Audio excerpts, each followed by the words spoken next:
At sa iba pang balita sa labas ng bansa, opisyal ng US military humarap sa court-martial dahil sa kasong mass murder laban sa kanya. Samantala, paghihinay-hinay ng Iran sa pag-iipon ng nuclear material nakatulong sa pagbaba ng tensyon sa gitnang silangan. Ito ang mga globalita ni Edwin Eusebio.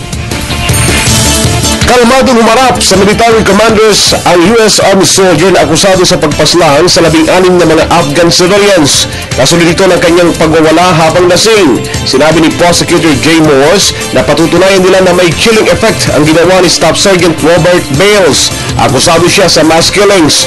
Gusto dito ng pamamaril sa mga kababaihan at mga paslit sa Kandahar province sa Afghanistan. Itinuturing na pinakamalagim na krimen laban sa mga sibilyan ang ginawa ng military official.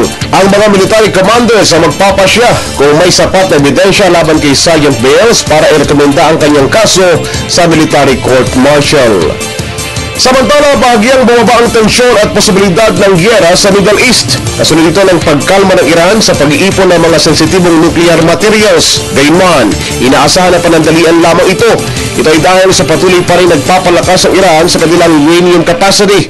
Ito ang nakitang dahilan kung bakit inatake ng Israel ang Iran. Nais ng Israel na maging tanging nuclear armed state sa Middle East region. Patuloy na nakamasid naman ang Estados Unidos at mga kaalyadong bansa nito sa kung gaano karami ang ginagawang uranium productions ng Iran.